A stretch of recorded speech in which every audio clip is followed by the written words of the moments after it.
Sa kunin na ni Nolan, but he still has to play a perfect game sa laban na to. Parang kailangan din talaga maging perfecto yung laro dito ni Kaloy, no? Yung literal na isa-surf na lang niya. Kung napapansin natin, laging nakaangat yung wave dito ni Lansu dahil nauuna siya sa pag-clear against the CC. Kaya naman ang dami na nagreklamo, no? Ang hirap mag-contest ng crab kapag CC ka kasi lumilipat yung yoyo mo sa kalaban. Ayan na, pero parang lilipatan ata nila ng target dito si Super Yoshi. Kailangan mag-phantom execution ni Ryzen. Si James ay sasama na rin. Level 4 na parehas ng ating mga XP laners. Si Kaloy ay lalayo. Ngayon si Lansu versus 2. Hawak ng apat na miyembro ng Smart Omega itong position dito sa Pagong.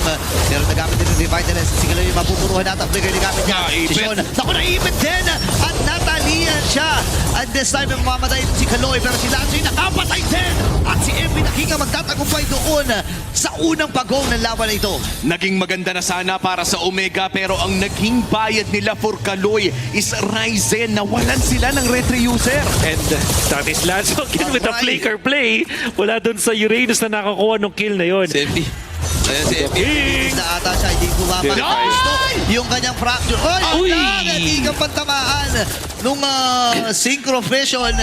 Mabuti na lang ay doon itong Lancelot against Nolan. Tapos may way pa siya para maiwasan din with the Torno. So, ang dami mo ikukonsidera kung ikaw si MP dito or baka nga hindi na siya makipaglaban na ng 1v1 dito kay Ryzen eh. Skill check na lang Skill talaga na lang, kung sakali labanan na lang ng ego. Pero Super Yoshi humaharap na. Maganda ang pwesto ng Twisted Minds at labang pa sila ng 1,000. Ryzen doon sa may bandang Getty pero si Lansu. Tapang ni Lansu talaga kapag naka-Uranus. Okay si Kaloy. Naiwasan ni Ryzen yung pattern execution na gamit din. Pero malaya ata yung Pagong na magpupunta dito sa Twisted Minds. Habang na ibang sabay, Super Yoshi with the taunt. Pero baba na ng buhay dito ni Kaloy. Pero si Nossi ay sumama ng Lansu na naman. Ay nagugulot. Si Netsuke nagiging target niya. Ryzen na nabukupunan ng Smart Omega. Yung nagsasama-sama din. Pero wala silang pantunaw kay Lansu. Binababa rin siya ng lantern dito. Pero gusto nga niya yan eh. Tapos hinihil pa siya dito ni Kaloy. Flicker yan. Diyos ko Lord! Nag-flicker na naman. Napakatapang ni Lansu dito mga kaibigan. Again si Haji. At itong si James, hindi nila maaawat yung pagsugod, yung twist na meron ng Twisted Minds. Grabe na ang makabagong general ng MPL. The Admiral Lansu. May nilabas na naman for sa masikip na iskinita. Nagiging one-way yan eh. One-way patungo sa kanila. Pero Twisted Minds, sapat pala yung damage. And 5,000 na ang kalamangan. You know why naramdaman natin na sapat yung damage kahit hindi nga siya sinabay dun sa mismong initiation ni Kaloy pero pumasok sila dun sa AOE nung Beatrix tsaka nung Kagura at sa sobrang sabay at synchronized nung damage dealers ng Twisted Minds na Nosha pati na rin ito si Sean sa sobrang sabay nagulat talaga itong si Netsuke hindi nakareact. Yun din yung masama, no? Kapag lamang na talaga yung kalaban. Kahit masabihin natin napakadami ng shields ni Netsuke dito at may purify pa. The sheer damage, yung raw damage na pinag-uusapan natin at may mahuhuli na naman. Ayan na yung combo na sinasabi natin. Hindi man lang nakagalaw itong si James with the Tsunami Slam plus the combo from Yinang Overturn. And yung Bennett's Rage. Apunado pa nga yung buhay na dun. Negative pa. Negative pa.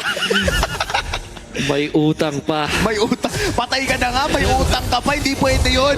May batas tayo na kapag nayatap, bawal na. Wait lang, may batas din. Ata na nilalagay dito si Lansu na hindi siya pwedeng patayin. Nagamit lang yung kanyang ultimate at tumakas ng matagumpay. Naku po, 7,000 na kalamangan ng Twisted.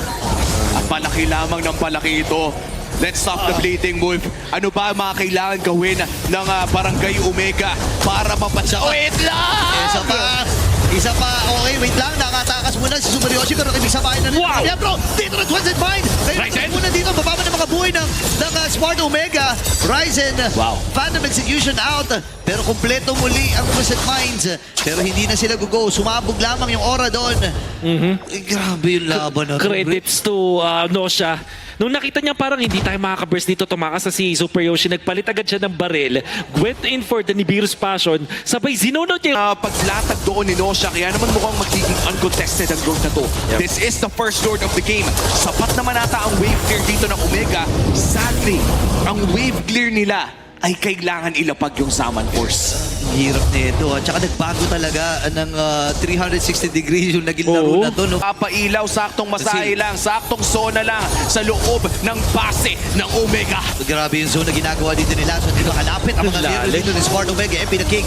Meron pang first dito. Pero nakataka si Haji at nagamit yung kanyang beacon. Si Kaloy ay umaabante na. Naku, Ayun binuhat na. Ito si Ayun. Super Yoshi at napatay din kagad. Napakabilis lang na ginagawa dito ng Twins and Mind. Wasak na kagad yung Torres sa may bandang gitna. Ngayon may mga minions pa ba sila? Next Pero wave pa. ay kasama pa rin yung sa may bandang ibaba ay medyo malayo pa. Pero doon yung burst. Di nga lang sapat. Pero si James ay aabante na. Naku, kasabay ng Benja. Kumapagod na si Emmy dito. Yes sir, nakakuha na ng kill. Pero mamamahalan din si Ryzen. Si Super Yoshi mabubuhay na. Naku, si Netsky napatay din. Sa may bandang likod nandun si James. At Haji. ngayon ay diretso na ang Twins and Minds patapusin ang laban na ito at kumpleto pa rin ang kanilang record. Tuloy-tuloy na pagkapanalo para sa Twins and Minds.